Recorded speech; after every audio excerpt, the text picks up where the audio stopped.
Quand un enfant met fin à ses jours, il n'y a pas de mots pour dire l'émotion, le chagrin, la douleur. Il n'y a pas de mots.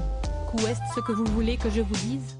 A répondu Pape Ndiaye, au bord des larmes, à la sénatrice Mélanie Vogel ce mercredi 18 janvier.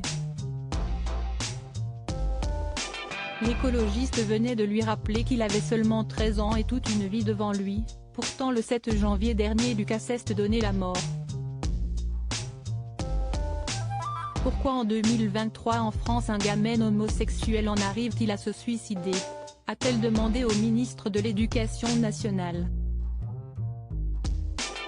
De quoi susciter chez lui une vive émotion.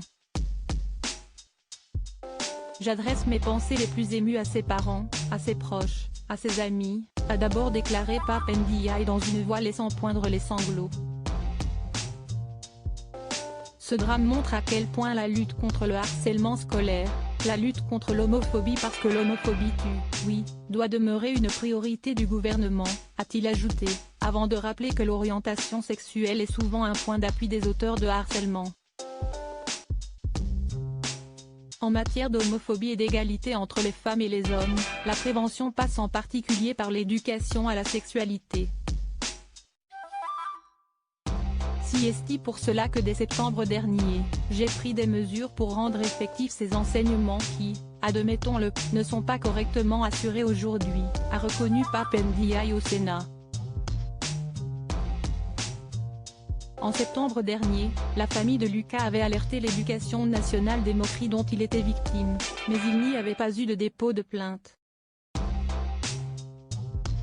Interrogée par France Télévisions, la directrice des services départementaux de l'éducation nationale dans les Vosges, Valérie Dautresme, 4 élèves concernés avaient été reçus pour un rappel à l'ordre très ferme. Depuis, cette dernière pensait que les choses s'étaient améliorées.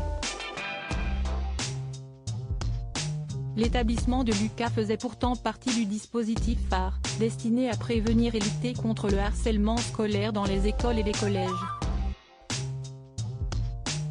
De plus, la ligne suicide écoute est joignable 24 heures sur 24 et 7 jours sur 7 au 01 45 39 40 00.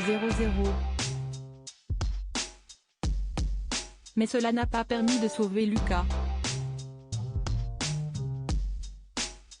Remaniement d'Emmanuel Macron, découvrez les ministres du gouvernement Borny, nous avons encore du chemin à faire, reconnaît Pape Ndiaye, très ému sur la lutte contre l'homophobie à l'école, comme je l'ai annoncé hier.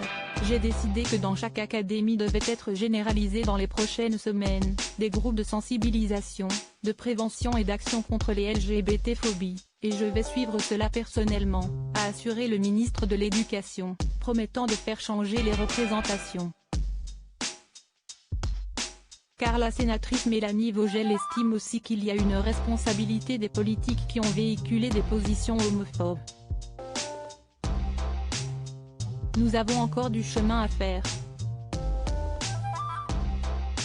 Le harcèlement est une question qui concerne tout le monde, de même que l'homophobie. L'éducation nationale est pleinement engagée en la matière. Vous pouvez compter sur moi, a-t-il conclu, avant d'être copieusement applaudi par les sénateurs. Une séquence bouleversante diffusée sur LCP. Article écrit en collaboration avec 6 médias Crédit Photo, Capture Publique Sénat.